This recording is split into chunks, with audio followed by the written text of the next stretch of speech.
Alô, meus amigos, mais um bate-papo com o Geraldo Câmara aqui no Filé do Zezé. E olha, gente, eu quero lembrar vocês que vai começar dezembro. E quando começa dezembro, começam as confraternizações. Aliás, já começa em novembro. E aqui é o tipo da casa ideal para você fazer confraternização de fim de ano. Procura saber, vem aqui, instituições, olhe, vale a pena, porque tem um enorme salão independente da casa que pode ser fechado para confraternização e é formidável, ok? Então a gente aguarda você aqui. Mas eu hoje estou tendo um prazer grande, e todas as vezes que ele vem aqui eu tenho um enorme prazer em recebê-lo, que é o Rafael Brito, secretário de Trabalho e Emprego do Estado de Alagoas. E ele chega aqui com uma notícia que ele diz assim: não tem nada a ver com a secretaria, mas olha que notícia boa. Tem coisa melhor do que você poder dizer assim, na cara de todo mundo, jogar assim na cara que para de ficar dizendo que Alagoas só tem índice ruim. É bom demais, é bom você chegar e dizer assim, tem 2 índices altamente importantes que foram analisados, pesquisados e revistos agora pelo Portal da Transparência, que bota Alagoas em... Como vai, meu amigo Rafael Brito? Tudo bem? Tudo bom, Geraldo? Prazer mais uma vez poder estar com você, participar do seu programa e falar aí com sua grande audiência. Que coisa boa. Agora você acha que eu ia dar a notícia boa que você trouxe? Então eu posso dar. Essa notícia aí, né, Geraldo? Eu trouxe aqui para você Você me dá licença aqui? Por favor. Esse é um boletim da Transparência Fiscal. Olha aqui, meu filho. Que a Secretaria da Fazenda do Estado está divulgando bimestralmente. E esse é o do último bimestre, né, que eles divulgaram agora. E nesse boletim da Transparência Fiscal, que já é um avanço em termos de transparência de contas públicas, né, isso nunca tinha acontecido, perfeito, Geraldo. Uma Secretaria da Fazenda de Estado aqui em Alagoas está divulgando esses números bimestralmente para todo mundo, para toda a sociedade, para a imprensa. E aí Alagoas está em primeiro lugar no país no superávit primário, né? A população tem visto muito aí falar de superávit, de déficit, principalmente aí no âmbito federal. O governo federal não fecha as contas, o governo federal está devendo, o rombo. Mas aqui em Alagoas, pela primeira vez na história, Alagoas ficou em primeiro lugar do país no resultado primário do seu superávit. Isso é importante que a gente divulgue. Bom demais. E ainda tem um outro índice além disso, olha só, reparem. Além desse primeiro lugar, Alagoas ficou em segundo lugar na relação custo de despesa com pessoal e receita do Estado. Perfeito. Isso também é importantíssimo. Com certeza. Porque você sabe, Geraldo, e o governador Renan foi o único governador da história de Alagoas que recebeu o Estado com o limite de lei de responsabilidade fiscal batido. Exatamente. Ou seja, ele tinha a obrigação legal de colocar de volta, perfeito, no limite. Ele foi o único governador na história que recebeu o Estado com esse limite ultrapassado. E aí ele já no primeiro ano e no limite conseguiu, né, colocar o Estado de volta dentro dos limites aceitáveis pela lei, né, com muito trabalho aí da Secretaria de Planejamento, da Secretaria da Fazenda, com um corte de despesa grande, né, cortando na própria carne, que o governo hoje colhe essas boas notícias para passar para o cidadão. Isso aí foi de uma importância muito grande, até porque mostra que o nosso jovem governador está governando com um equilíbrio fantástico. A gente conversava ainda há pouco fora com umas pessoas ali e a gente dizia sobre isso. Ele tem mostrado assim um equilíbrio, um bom senso na arte de governar. Sensacional, né? Sem dúvida, Geraldo. A gente costuma falar, e você falou bem, né, das boas notícias em Alagoas. Uma crise dessa, como o país está vivendo, que sem dúvida vai ser uma das grandes crises econômicas da história do nosso país, se não a maior. Já é. Exatamente. E Alagoas está conseguindo pagar o salário em dia, pagar 13º. Se fosse no passado, isso já estava tudo atrasado, Geraldo. Com certeza. Se não tivesse acontecido esse esforço aqui, eu não tenho dúvida nenhuma de que Alagoas estava, como Sergipe está. Minas anunciou essa semana que não paga 13º, vai atrasar o 13º. Rio Grande do Sul nem se fala. Sergipe, como eu já disse, Goiás ou Mato Grosso também está com problema. Enfim, vários estados do país que nunca tiveram problema de funcionalismo ou de pagamento a fornecedor, hoje estão apresentando problema. E Alagoas, com muito esforço, cortando na própria carne, renegociando contratos, está passando pela crise, dando exemplo ao país em contas públicas. Muito bom. Agora me diga uma coisa, Rafael.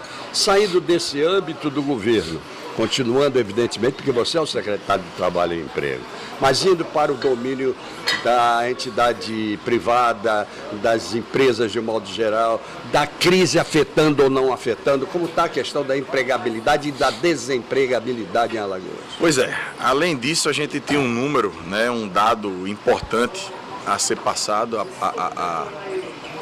a passar aí, aproveitar seu programa para passar, Geraldo, que é o seguinte: esses dados são do Ministério do Trabalho. Tá? Certo. Nos últimos 12 meses, o Brasil perdeu 1,3 milhão de postos de trabalho. Certo. O Nordeste, para a gente não dizer que a crise é só no Sul e o Nordeste continua crescendo, o Nordeste perdeu nesse mesmo período 180 mil postos de trabalho. Alagoas, nesse mesmo período comparativo com o Brasil e com o Nordeste, perdeu apenas, e eu digo apenas, 700 empregos. E a nossa missão, Geraldo, o que a gente tem perseguido e o que está na nossa meta e na nossa cabeça e norteando o nosso trabalho diariamente, é que Alagoas termine esse ano sem perder nenhum posto de trabalho. Que a gente consiga recuperar, passar pela crise e quando a gente fechar os 12 meses do ano duro de crise em que o Brasil vai perder mais de 1,3 milhão de empregos e o Nordeste algo próximo a 200 mil empregos, Alagoas possa manter todos os empregos para o seu cidadão. Muito bem. Se isso acontecer, e é o nosso plano e a nossa missão que aconteça, sem dúvida seremos um dos poucos estados, se não o único no país, a apresentar esse número esse ano. A consequência, ou seja, a razão de você ter esses números hoje, eu queria falar de duas razões, são a instalação da Porto Belo e a instalação da Alma Viva, se não me engano. Sem dúvida. Não foram pontos de equilíbrio? Sem dúvida, não são essas empresas, mas eu acho que o ambiente ele é muito maior. E aí eu também falo com dado. Por exemplo, o setor da construção civil. O setor da construção civil chegou a empregar 35 mil pessoas. Exatamente. Aqui no estado. Perfeito. Hoje eles empregam 18 mil. Isso.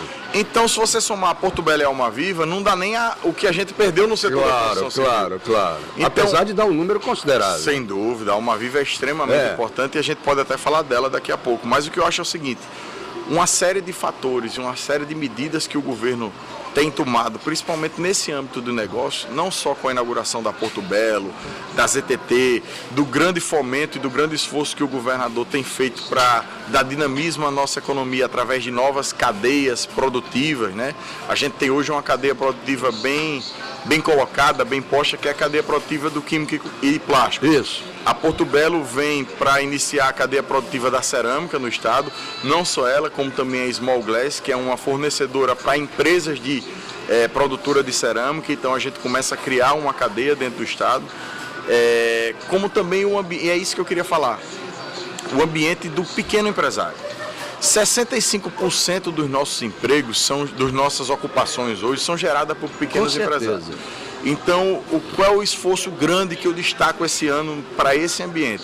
O governador atendeu, já no primeiro ano de governo, no início do seu mandato, acho que foi em junho, um pleito de 8 anos, desde a criação da lei da micro e pequena empresa, que criou o Simples Nacional. Isso. O estado de Alagoas cobra ICMS do micro e pequeno empresário pelo piso.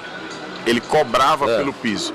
E era uma demanda antiga desse setor que o governo aumentasse esse limite para que gerasse assim ou uma redução de alíquota no final do ano, uma redução de burocracia, enfim, desse mais agilidade ao setor. Ok. O que é que o governador Renan fez? Ele não atendeu só o pleito de ampliar do piso, ele jogou diretamente para o teto. E isso foi uma ação que ele tomou no início do governo e há 8 anos esse setor pedia isso. Muito bom. Então esse tipo de ação, ela traz ao empresário uma certa segurança, trouxe a várias empresas desse ramo uma redução de custo e aí também conseguimos manter o nosso emprego. Grande parte do consumo também nesses empresários, ele é gerado por repasses federais que Alagoas não perdeu. Perfeitamente. Então, assim, a nossa economia, ela foi e está sendo um pouco só, digamos assim, menos afetada pela crise, principalmente por esse aquecimento que continua. Vamos lá, e aí eu dou um exemplo também pequeno, só para florear e deixar claro o que eu estou dizendo. A pessoa que recebe o Bolsa Família, ela faz a compra do pão, ou da lata de tinta, ou da sua cesta básica, dos seus alimentos, no mercadinho ali da esquina. Não tem a dúvida. E é esse mercadinho da esquina, é esse logístico por ela. Exatamente. E aí que estão os nossos empregos. Essa semana houve uma notícia de que no mercado de Alagoas iriam ser perdidas cerca de 260 mil bolsas. Tem veracidade disso? Por enquanto não tem nenhuma confirmação. Não, mas você leu sobre isso? Li e vi as notícias, inclusive o relator do orçamento, né, no Congresso, exato. Que quer propor uma diminuição ao Bolsa Família. Eu acho que para Alagoas isso não é bom. Não é bom, claro. Porque, principalmente, não é para lugar nenhum. Para lugar nenhum, exatamente. Primeiro, porque essas famílias, na sua grande maioria, vivem do Bolsa Família. Exatamente. Agora, o Bolsa Família mantém, Geraldo, só desculpa te interromper, mantém várias das nossas crianças na escola. Exatamente, isso é muito importante. Então... Agora, veja bem, eu acho que nós já conversamos uma vez sobre isso, mas agora me parece mais do que propício conversar, principalmente em se tratando do secretário do Trabalho. Eu sempre defendi a tese de que, paralelamente à Bolsa Família, deveria existir uma espécie de Bolsa Trabalho.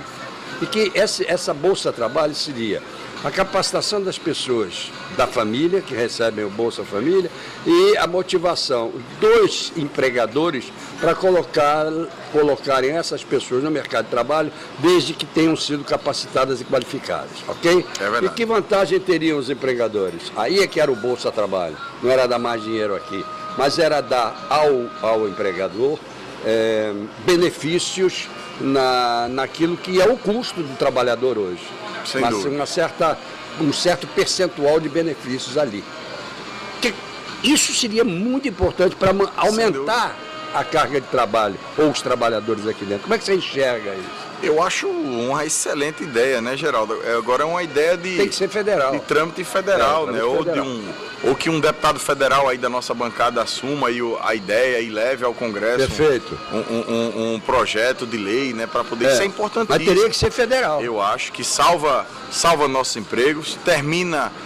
ele fecha o círculo, exatamente. O ciclo do Bolsa Família, para que isso não se perdure para sempre. E que não vire moeda de troca, não continue ou não vire moeda de troca, ou não vire esmola. Sem dúvida, isso é importantíssimo, é que essas pessoas que estão inseridas hoje no contexto do Bolsa Família, elas possam no final do programa ter uma saída. Exatamente. Vou deixar uma pergunta para você, para o segundo bloco, que eu vou até os comerciais, mas a pergunta é a seguinte: com essas atitudes do governador em relação à microempresa, ao microempreendedor, existe a figura do MEI mesmo, do microempreendedor.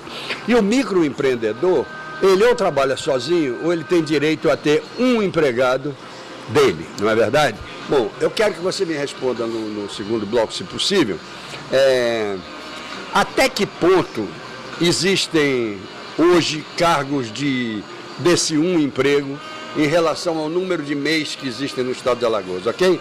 Ok, então vamos lá, gente. Lembrando a vocês que uma bela oportunidade de investir ou de ir morar é o Riacho Doce Beach Residence, que é da Teto e da Rava, ali em Riacho Doce.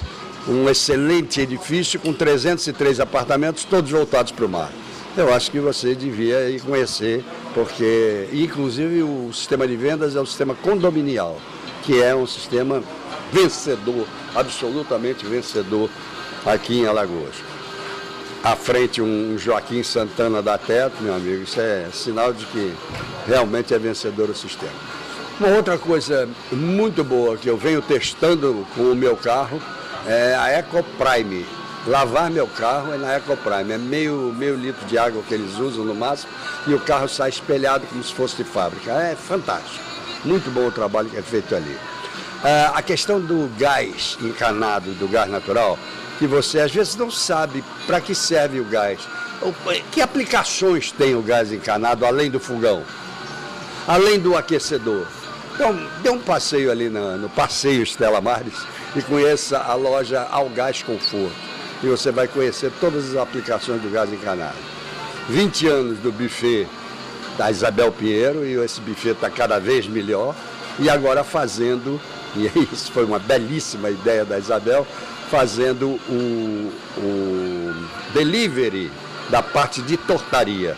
Toda a parte de tortaria, ela faz delivery, você diz o que quer e ela manda levar na tua casa sem problema nenhum. Bom, semana sim, semana não, Bodega do Sertão fazendo o bate-papo, aquela Bodega do Sertão que todo mundo admira pela comida, pela beleza da casa, por tudo. E o Filé do Zezé, onde nós estamos hoje e que eu continuo a lembrar a você, um lugar maravilhoso para confraternização.